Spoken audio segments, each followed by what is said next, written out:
Olá, gente querida, graça e paz da parte do nosso Deus. Jorginho Santa Fé, escolhendo para nossa meditação no dia de hoje. Hoje são 15 de abril de 2020, são 18 horas e 2 minutos.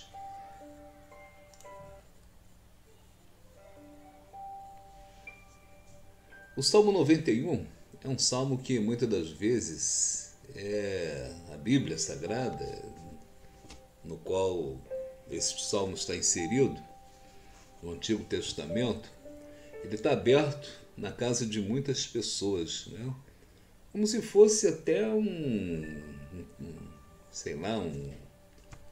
talismã, né? Alguma coisa que pudesse estar protegendo aquele lar, né? Algumas pessoas imaginam que por a Bíblia estar aberta neste salmo há alguma proteção nesse sentido, né? De guardar aquele lar das intempéries da vida. O Salmo 91, no versículo 7, ele diz assim que 1000 cairão ao teu lado e 10.000 à tua direita, mas tu não serás atingido.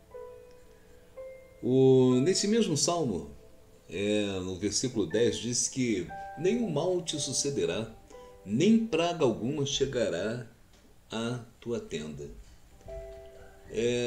Muitas pessoas, elas não entendem quando algum mal ou alguma doença, né, alguma praga, alguma coisa assim, chega até as suas vidas.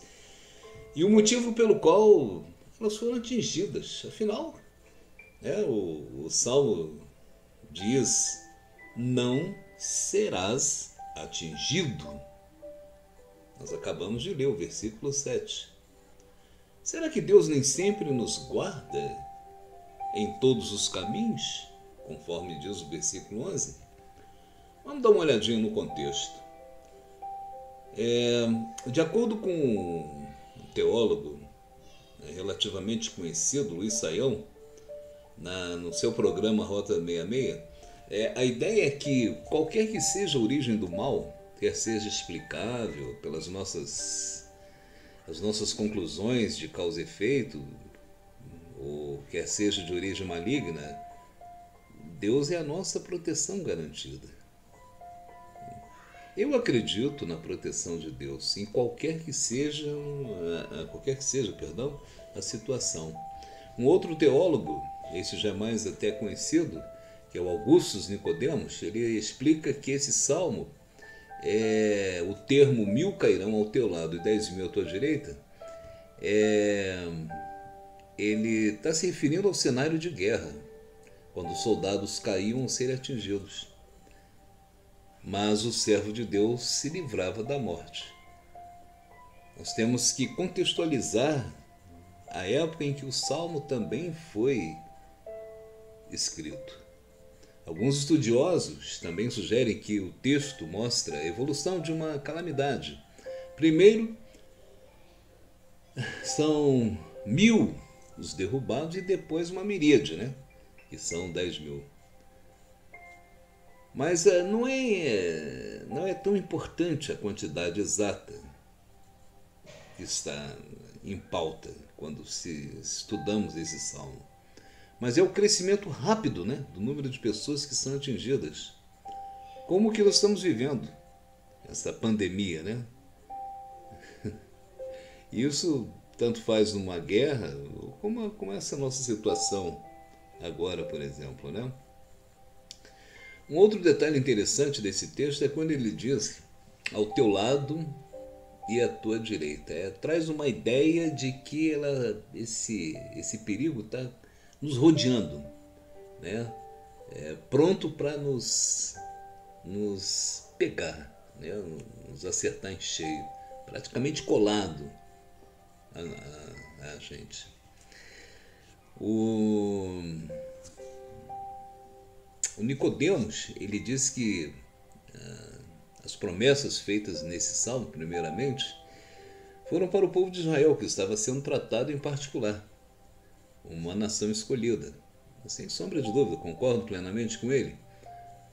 Esse pastor alerta que, Augusto Nicodemos, que o Salmo tem sido erroneamente utilizado em nossos dias. O que nós vemos é que na tentação de Jesus, até o diabo citou esse salmo. Eu não sei se você sabe disso, você se lembra disso, mas esse salmo foi citado pelo diabo para tentar Jesus lá no deserto. Em Mateus, capítulo 4, versos 5 e 6, diz assim que o diabo levou Jesus a uma cidade santa, né? E ele colocou lá na parte mais alta do templo. Algumas versões dizem no pináculo do templo. E disse, se você, veja só, ele tentando colocar Jesus em dúvida. Jesus era homem e Deus. Mas o diabo usa a coisa de forma errada. Se você é o Filho de Deus, tentando incutir na mente de Jesus a sua filiação como filho legítimo de Deus. Tanto que ele diz, se você é o Filho de Deus, jogue-se daqui para baixo. Pois está escrito, ele dará ordens a seus anjos a seu respeito, e com as mãos eles o segurarão, para que você não tropece em alguma pedra. O que o diabo usou como argumento está lá no versículo 11, desse mesmo salmo que nós estamos trazendo no princípio desta noite para a meditação. Não sei se você lembra do que Jesus respondeu. Em Mateus 4,7 diz que também está escrito, não ponha à prova o Senhor, o seu Deus.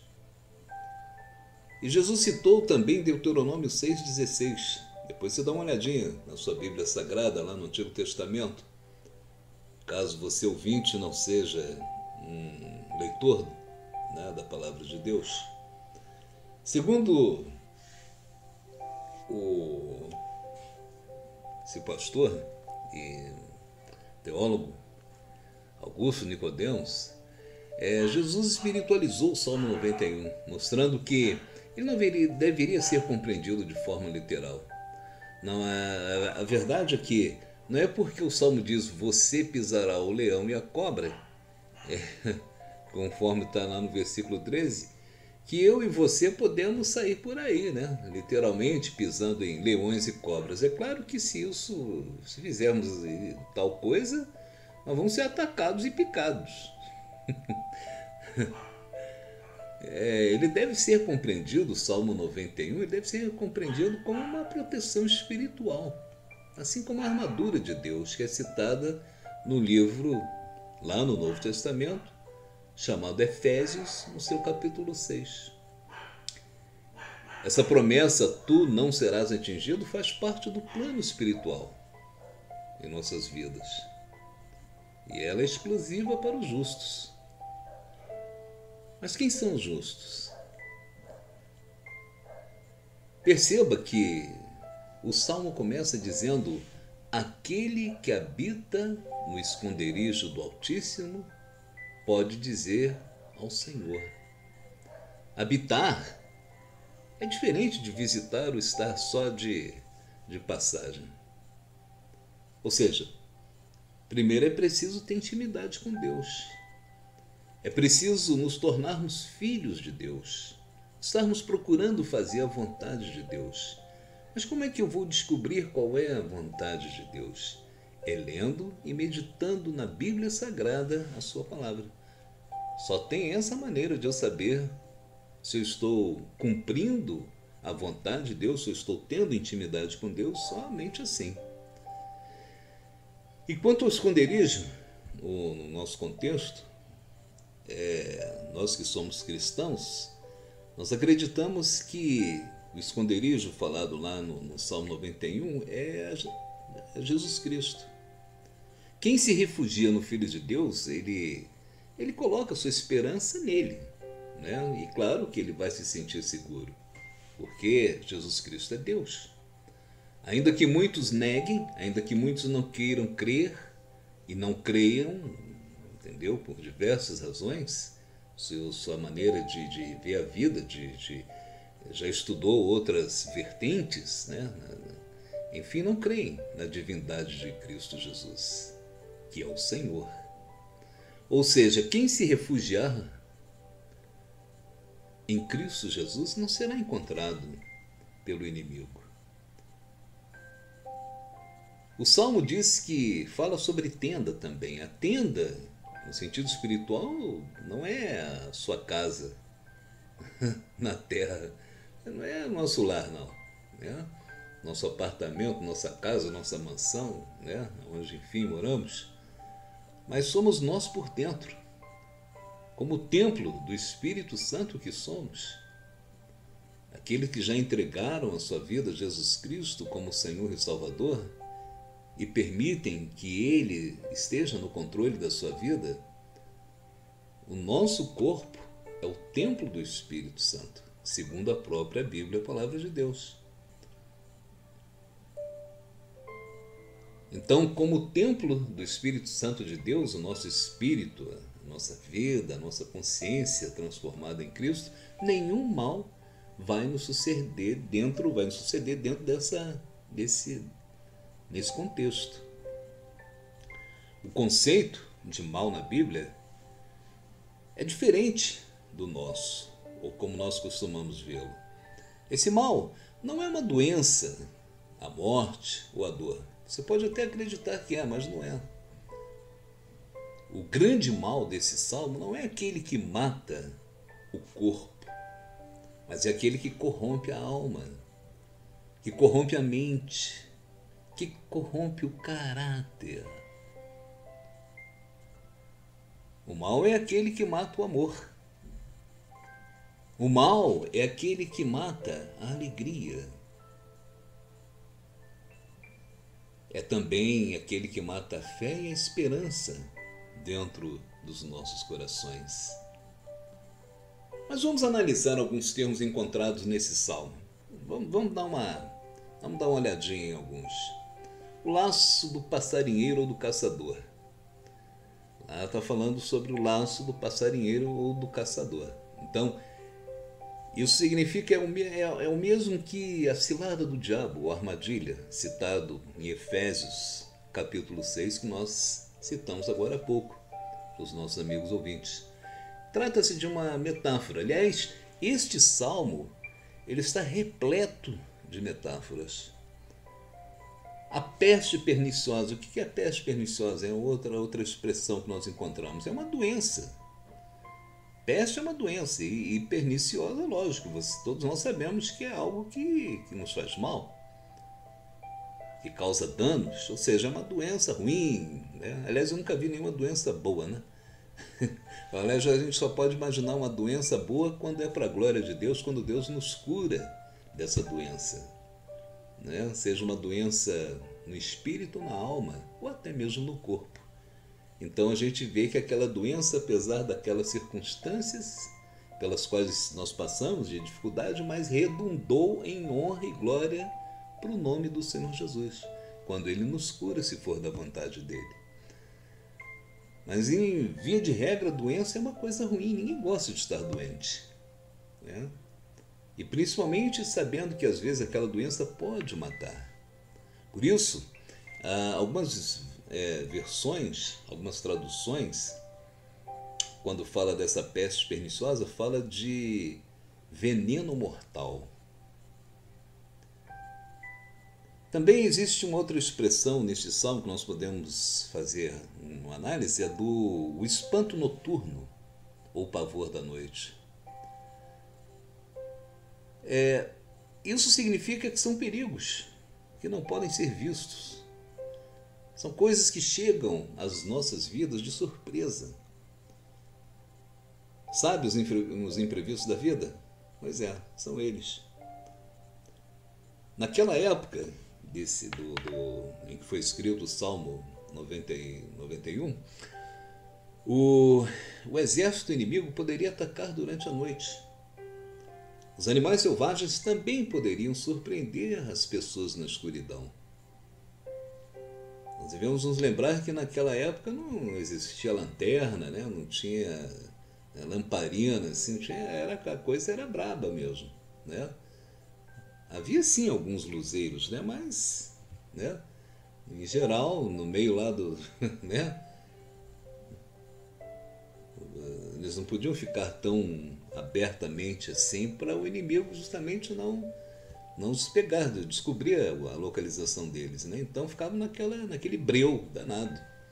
Então nós podemos entender dentro do nosso contexto que o espanto noturno ou pavor da noite é como uma doença, um contratempo, um problema, né, que surge de repente e que nós não tínhamos como prever. E isso vale tanto no plano físico como espiritual. Assaltos e perdas repentinas também podem ser, a gente pode considerar isso também, né? De repente, né, a pessoa é assaltada, né? Poxa, né, fulano ali, aquele irmão, aquela pessoa ali foi assaltada, teve uma perda repentina, perdeu dinheiro, perdeu um amigo, perdeu, né? Então, além disso, esse pavor da noite pode ser um medo também, algo apenas gerado na nossa mente humana ou na imaginação. Quando nós acordamos à noite, às vezes ficamos preocupados com alguma coisa, receosos disso ou daquilo, enfim, coisas nossas. Uma outra coisa, uma outra expressão que é usada nesse salmo é a flecha ou a seta que voa de dia. São perigos reais, né, que podem ser vistos. Flecha ou seta que voa de dia, diz o Salmo 91, um versículo. Nós podemos também aqui recordar das setas inflamadas do inimigo, citadas também em Efésios capítulo 6. Naquela época, isso era literal mesmo. Tá? Eram flechas com fogo que eram lançadas pelos soldados durante um combate. Mas nos nossos dias, esse termo deve ser compreendido no sentido espiritual. Ok? Até porque nós não vemos guerras hoje em dia, pessoas lançando esse tipo de artefato, né? Utilizando-se dele para, né? Isso é muito há anos, né? Anos, não há canos, já deixou de existir, né? As flechas podem ser pensamentos também, ou ideias ruins, né? Que são lançadas sobre a nossa mente. Tá? Devemos nos lembrar que existe um tentador no mundo. Algumas pessoas não creem no maligno, o diabo e os seus anjos. As pessoas não creem, por diversos motivos. Muitas não creem. Mas nós sabemos que o mundo jaz no maligno, segundo a palavra de Deus. Mas quem estiver sem o capacete da salvação poderá ser atingido. Fora isso, no plano físico, nós podemos ter as flechas como sendo enviadas através das pessoas com as quais nós estamos convivendo. Podem estar no nosso mundo virtual ou no nosso mundo físico. De diversas formas. Quer que eu cite algumas? Beleza. Palavras rudes, ou seja, palavras grosseiras, mentiras, inveja, falso testemunho, tá? E até mesmo por traição. São essas flechas, né, que muitas vezes que são coisas bem desagradáveis, né? Uma outra análise que podemos fazer é a peste. Vejam aí, não me lembro agora qual é o versículo, não está aberto aqui, mas eu lembro que está escrito lá que peste que anda na escuridão, né? Ou se move de forma sorrateira nas trevas. Então, são perigos vindos do mundo das trevas, por parte do maligno. Isso tudo é um contexto espiritual, mas é aquela história, pessoas que não creem. Lamentavelmente, mas existe. Só que nós não damos, como se diz, não damos e nem devemos dar muito crédito a isso, né? Quando nós mantemos comunhão com Deus, nós estamos andando com Deus, não é? Então nós podemos ter a certeza de que Deus nos guarda quanto a isso. Praga que devasta ou assola ao meio-dia. Também está escrito também lá, praga que devasta ou assola ao meio-dia. Esse aí é luz total, né? Pleno dia. Não são armadilhas nem imprevistos, não, mas são coisas que acontecem, acredito eu, debaixo da vontade de Deus. Quer um exemplo? A morte de uma pessoa que amamos. Deus muitas vezes permite, né? É duro, dói na alma, no nosso espírito, no nosso corpo, dói bastante. Mas Deus tem os seus planos. E a Bíblia diz que os planos de Deus são muito diferentes dos nossos. Os caminhos do Senhor não são os nossos. Os pensamentos do Senhor não são os nossos. Então, como nós comentamos um pouquinho antes, o Salmo 91, ele é cheio de metáforas. Algumas nós acabamos de tentar aqui esclarecer, né? Estamos aqui fazendo uma breve meditação, um breve estudo. Então, até na forma como Deus nos protege, o versículo 4 diz que Ele te cobrirá com as suas penas e debaixo das suas asas estará seguro. Então, está aí outra metáfora. Se nós lermos o Salmo de forma espiritual, ele fará muito mais sentido para a gente do que se pensarmos que ele é num campo físico, né?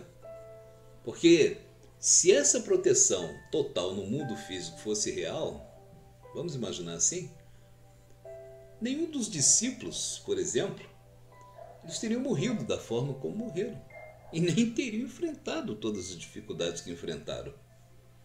E você sabe que a Bíblia fala sobre isso, né? Está lá em Hebreus 11, capítulo, justamente Hebreus 11, versos 36 a 38. Esse capítulo do livro de Hebreus fala justamente sobre a fé.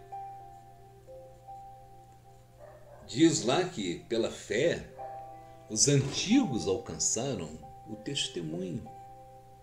Aí lá está citando Abel, Enoque, Noé,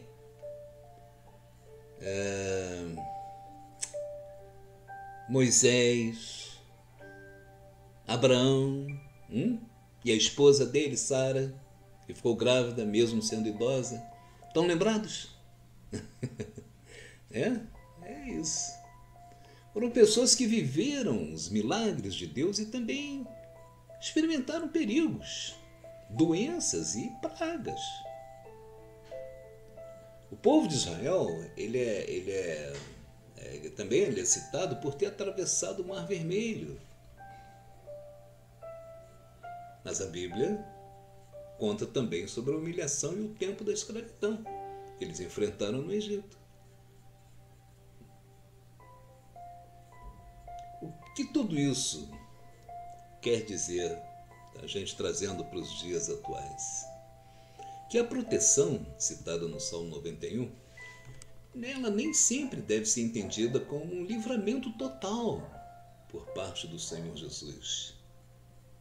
Porque a proteção de Deus não nos isenta de danos físicos.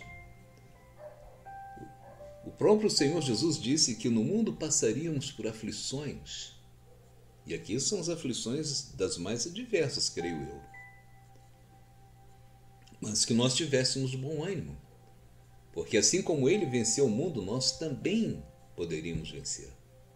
Mas confiando sempre nele. A abundância de dias prometida no versículo 16 do Salmo 91 tem a ver com a vida após a morte física, tá? Eu entendo assim, porque a maioria dos discípulos morreram jovens. O próprio Jesus morreu com 33 anos. Então tudo depende dos planos de Deus para as nossas vidas. Deus pode nos livrar de um problema? Pode. E deve nos livrar? Nem sempre. Tá? Isso é Deus, Deus é, né, soberano. Mas também Deus pode permitir que nós enfrentemos determinadas situações, por mais desagradáveis ou não que elas venham a ser. Podemos ser atacados no plano físico, mas estaremos protegidos no espiritual. E ainda que a gente venha morrer, nós viveremos. Porque o próprio Senhor Jesus disse lá em João, deixe-me ver, João 11, acho que é versos 25 e 26, mas fala que Jesus diz assim: eu sou a ressurreição e a vida. Né? Aquela pessoa que crê em mim, ela pode estar até morta, mas ela viverá. E toda pessoa que vive e crê nele, nunca morrerá. Você consegue compreender agora melhor a essência da proteção do Salmo 91? Quando Deus diz, tu não serás atingido, Ele está falando muito mais com o nosso espírito, ou sobre o nosso espírito, do que com a nossa carne, o nosso corpo. Porque a maior promessa da Bíblia Sagrada, a Palavra de Deus, não é a vida aqui neste mundo, mas na eternidade. Devemos nos lembrar que Deus amou o mundo de tal maneira que deu o seu Filho unigênito, para que todo aquele que nele crê não pereça, mas tenha vida eterna. Que eu e você, amado ouvinte, finalizando, possamos descansar à sombra do onipotente Deus. E que Ele seja sempre o nosso refúgio e a nossa fortaleza. Que as asas do Senhor possam nos cobrir e nos proteger de todo mal. E que a sua tenda jamais seja atingida, a sua tenda, tá? Mas já agora você já entendeu, tá? A sua tenda jamais seja atingida por praga alguma. E que os seus caminhos sejam guardados pelos anjos do Senhor, pelo próprio Deus, em nome do Senhor Jesus. Tá bom? Aceite o meu abraço fraternal, carinhoso e respeitoso, e que Deus nos ajude com essa meditação a sermos melhores pessoas de alguma forma, né? Melhores do que ora nós já somos. Eu costumo sempre terminar, às vezes, as minhas falas dizendo sempre isso, torcendo, né, em nome do Senhor Jesus, para que nós sejamos pessoas melhores. Precisamos ser, todos nós, né? É só Deus para nos ajudar nesta caminhada para a eternidade. Que Deus continue nos abençoando e nos ajudando. E até uma próxima oportunidade. Obrigado pelo seu tempo.